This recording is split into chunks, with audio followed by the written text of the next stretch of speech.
Sitting on the park bench, eyeing little girls with bad intent. Hey, Aqualung,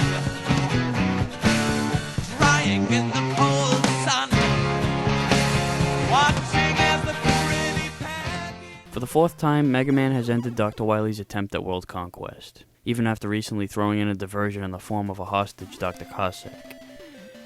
Once again, all is well until more robots start causing havoc and destroying shit. And they even go so far as to kidnap Mega Man's creator, Dr. Light. The real shock here, though, is that the evil bastard responsible for this is none other than Mega Man's enigmatic brother, Proto Man. So Mega Man has to force himself to take down his own flesh and blood, or metal and oil, in an all-out balls-to-the-wall brother versus brother family feud. It goes without saying that you'll once again choose from 8 new Robot Masters in the order of your choosing before moving on to the castle levels at the end. You'll take the Robot Masters' respective weapons after defeating them, you'll be accompanied by Rush, Flip Top throws in some goodies now and again, you'll retain the Charge Shot Mega Buster, and there's still the password system for continuing progress. But let's take a look at what's new about Mega Man 5. First off, Rush has undergone a few tweaks. The Rush Marine has been scrapped, and the Rush Coil is kinda weird. Instead of a springboard, Rush will spring himself up, and then you can jump up after getting a boost. I never really liked this alteration. At one point, you'll also acquire the Super Arrow, which is a little similar to the Magnet Beam in the first game. You'll fire off arrows that can kill enemies in its way, but it also sticks to walls, which can give you an added platform to walk on, and you can also hop on after firing it off and riding it. Another addition is the M-Tank. You'll still get to carry 9 E-Tanks, but the M-Tanks will not only fill your health bar all the way back up upon using them, but they'll also replenish all your weapon energy, which can really be a big help later on in the game when you have all the weapons. The one drawback is that you can only carry one, but that makes sense. You don't want the game to be too easy, which is an arguable point to begin with, but I'll get into that later. The other new feature is the letter icons you'll collect. There are 8 altogether, 1 in each Robot Master level, spelling out Mega Man 5, or Mega Man V with the Roman numeral. After getting all 8, you'll acquire Mega Man's newest sidekick, Beat, a bird that nips away at enemies when you have them equipped. There's a little bit more emphasis on detailed backgrounds in this game than any of the ones that preceded it, and overall the game looks much more vibrant and colorful than Mega Man 4's dark, gloomy look. The soundtrack is more lively than it was in 4 too, although the best songs in the game don't stand out as much as the standouts in 4 did, but it does have more consistency and is a little bit more solid with little to no filler.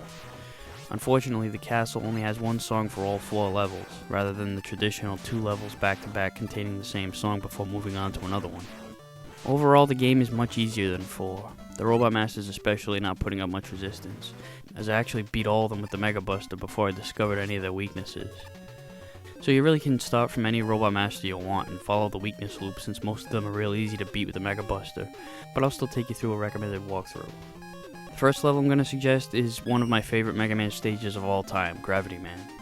What makes this level so interesting is once you cross one of these beams, you'll change the gravitational force of the room and you'll end up walking on the ceiling, as well as flipping the enemies on the screen. You'll have to climb up, or really climb down this ladder to get the extra life on the floor.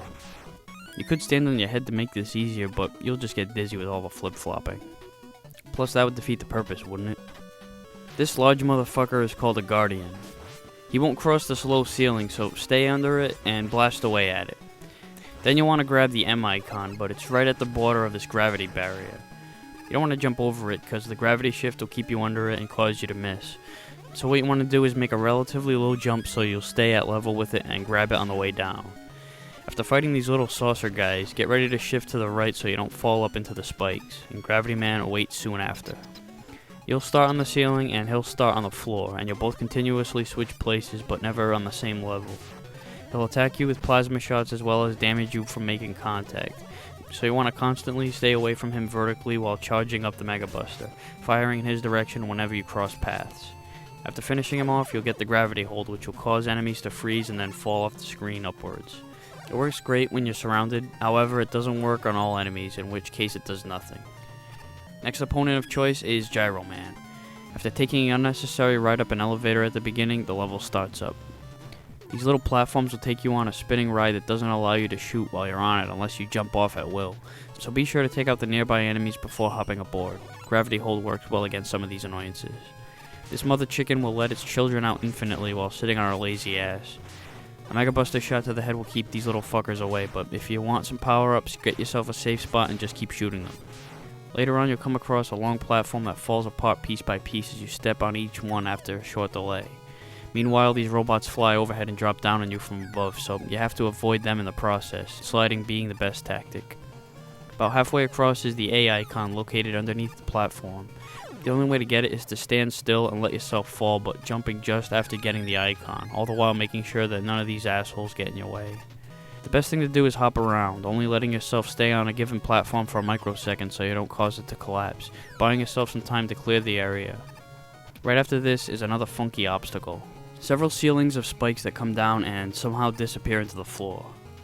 You can either wait until the last walkable platform sinks below the floor and slide across very quickly, or you can jump onto the platforms, timing it so that you can barely reach it from the height you're at so you don't smack the spikes by accident. Not long after this is Gyro Man. He'll use the propeller attachment on his back to soar into the air, disappearing into the clouds, and sending his weapon, the gyro attack, down and across. He'll land back down wherever you're standing, so don't stand in one spot. Continue avoiding him while periodically using the gravity hold, which will drain his energy. Gyro Man has recovery time, so if you use the weapon too rapidly, you won't get any damage off him after the first shot. After defeating him, you'll get the gyro attack, which is a spinning propeller that you can change the vertical direction of in mid-shot, which makes it very useful for attacking enemies that are overhead. You'll also get the rush jet in this package, which is nice to get early in the sequence for once. Crystal Man is next. The first enemy you see is a... what the hell is this thing? Whatever it is, if you shoot the bottom half, the top part will roll at you, but if you take out the top half, they both blow up, so go for that option. Right here is a long line of pits with crystals that drop down from chutes above. Sometimes there's not as much of a delay in between them, so jump right after you see one fall, and then wait for the next one to fall. Don't rush it, because the patterns aren't terribly predictable. This version of Sniper Joe will power up with a piece of crystal and then fire it straight ahead. You can't hit him while he's powering up, so charge up the Mega Buster and fire it right after he sends the crystal your way, sliding under the crystal if you have to. When you get here, take the rush coil up here to grab an M-Tank, and when you go down this free fall, hug the left wall tightly so you can shift over to grab the V icon on the way down, or 5 icon, whatever. Right before the gate to Crystal Man's lair is a Guardian. Stay up here on this platform and get clear shots with your Mega Buster when he jumps up. He won't be able to touch you. Crystal Man attacks with a split shot called the Crystal Eye. He'll jump up high in the air, freeze, and fire off his weapon after blinking, and then drop back down and continue. Jump in between the crystals, get to the opposite side of where he is, and release the gyro attack, changing the direction upward once it gets underneath him. Keep this up until you do him in, and take his Crystal Eye. It's a large projectile that will break into several pieces and ricochet back off after it hits the wall. It's pretty reliable, but the drawback is, if it breaks apart, you have to wait for all the pieces to disappear before you can fire off another shot. Napalm Man is next. You're in the jungle here, and right off the bat you're getting charged at by a huge tiger robot. He'll sit still at first until you either get too close or attack him. Best attack against him is a fully charged up Mega Buster. If he hits you, run. Use the recovery time to get some space between you and him because he's a persistent bastard. And if you stop too soon, you won't get your Buster charged up soon enough and he'll maul you to bits. Soon after, you'll be underground and this huge block of spikes comes traversing towards you, and there's no space to get over it. A fully charged up Mega Buster will take it out in one shot, but they keep coming until you get past this screen, so charge up right after you take out the last one. An E-Tank is trapped in this space in the wall, but there's an illusion wall on this pathway towards it. Easy enough. Careful on these waterfalls, the streams can send you off into a pit, and the Sniper Joes in these helicopters can help that cause. So use your gyro attacks to fend them off and make the pursuit easier. Later on, you'll find the N icon in this little nook. If you can't get into it by jumping out, use the rush jet to maneuver your way down. Then a shitload of missiles come hitting head on. If you shoot them, they'll explode, but the debris that spits out into 4 diagonal directions can hurt you. So use the gravity hold to make it a lot easier. Preferably using it when one gets as close to you as possible. That way if others follow, you can take them out as well and not use up so much of your weapon. Toward the end, there's a long series of small pits, but if you get too close to it, a missile will come firing up, and then slowly slide back down. Stand by the edge and let them pass before jumping to the next one. They won't die, so don't bother firing at them. Napalm Man uses 2 different weapons. Napalm bombs that bounce around and explode, and red missiles that travel in a straight line. Stand back so you can jump between the missiles and stay clear of the bombs. Slide under him when he jumps over to the other side and fire off the crystal eye when he's firing the bombs.